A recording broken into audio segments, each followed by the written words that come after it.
السلام عليكم ورحمة الله وبركاته. بسم الله والصلاة والسلام على رسول الله. اللهم صل وسلم وبارك على سيدنا محمد وعلى آله وصحبه وسلم تسليما كثيرا. الحمام اللي معانا يا جماعة النهاردة ما شاء الله حمام جميل جدا، وحمام ما شاء الله تحفة تحفة تحفة.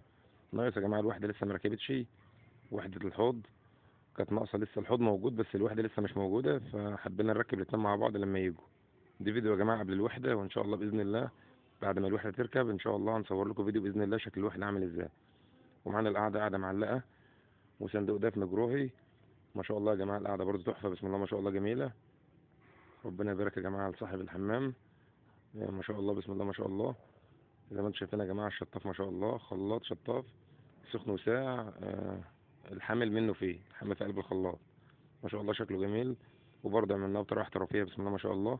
عملنا الشطاف داخلي ورا القعده، ان شاء الله ابقى اصور لكم برضه فيديو باذن الله، ابقى ارفع لكم فيديو بشكل القعده وقت التاسيس. عملنا الشطاف داخلي عشان ما يكونش باين اي وصلات زي ما انتم شايفين، ما يكونش في اي لي باين خالص، تكون القعده راكبه والشطافه داخلي. ما شاء الله يا جماعه. برضو معانا كابينه شاور، لسه الكابينه برضو ما ركبتش، بس ما شاء الله عملنا خلاط خارجي، عمود مدفون بجتات، وعملنا شويه تعديل في محبسين دفن. بس ما شاء الله المنظر جه جميل.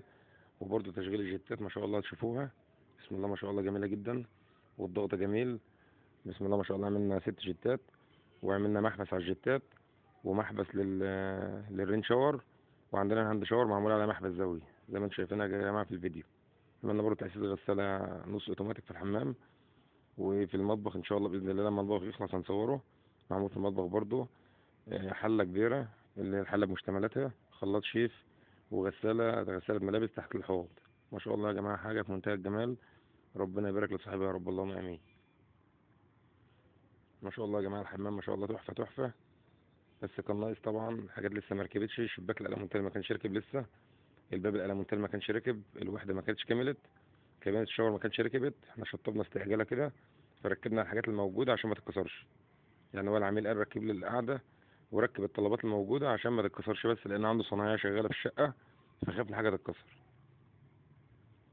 ما شاء الله الفيديو باذن الله لما الوحده تركب ما شاء الله جميله جدا ما شاء الله. يعني الحوض ما شاء الله الحوض متر بسم الله ما شاء الله، ومنظر الوحده جميل جدا ما شاء الله. اصورها لكم برضو باذن الله وارفعها لكم ان شاء الله يا جماعه. باذن الله ارفع لكم فيديو بالتأسيس، بس للأسف يعني التأسيس صور مش فيديو. إن شاء الله هجمع لكم صور فيديو شكل العمود الدش المدفون ده بجتاته قبل ما نحطه في الحيطة، قبل ما نحبشه. ما شاء الله حاجة جميلة برضه، وحاجة فيها برضه خبرة. وبرضه تأسيس القعدة الأفرنجي الصندوق الجروهي، هنصور لكم شوية صور كده الموجودين نعملهم فيديو. هتشوفوا الصندوق بدايته قفلناه ازاي واشتغلنا فيه ازاي، وحطينا السلك عليه وقفلنا عليه الزمونة. وبرضه وزلنا برضه المكان الصندوق فيه عشان المباني يكون الصندوق متوسطن، المسافة اللي هنا قد المسافة اللي هنا. عاملين برضه يا جماعة صندوق الدفن محبس دفن مخصوص.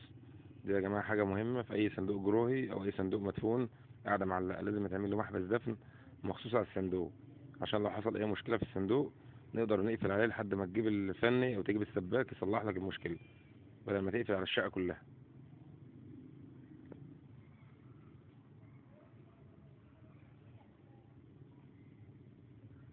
على فكرة يا جماعة الدش ده أرخص من الدش المدفون. يعني أنت لو بتحسب الدش المدفون برضه كنت هتجيب دش 2 مخرج زي الفيديو اللي كنت رفعته قبل كده، وكنت هتعمل فوق برضه محبسين دفن عشان تفصل الجتات عن الرين شاور، فكنت هتجيب نفس البضاعة برضه. يعني الفرق في الخلاط ده أوفر من التاني بكتير. فرق في الجلب الذكر طبعا والحاجات دي مكلفة. ما شاء الله يا جماعة ما شاء الله حاجة جميلة جدا بسم الله ما شاء الله. لسه كمان لما الكابينة تركب ما شاء الله يكون حمام جميل جدا.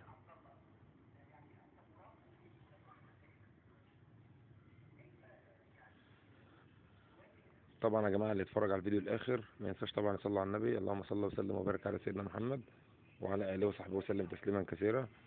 واللي عجبه يا جماعة الفيديو ما ينساش طبعا اشترك في القناة وفعل الجرس عشان يوصلوا أي جديد نرفعه، أي شغل جديد لنا. وطبعا يا جماعة الاشتراك مهم جدا. ولو عجبك الفيديو ما تنساش ان انت تصلي على النبي زي ما قلت لك، اللهم صل وسلم وبارك على سيدنا محمد وعلى اله وصحبه وسلم تسليما كثيرا.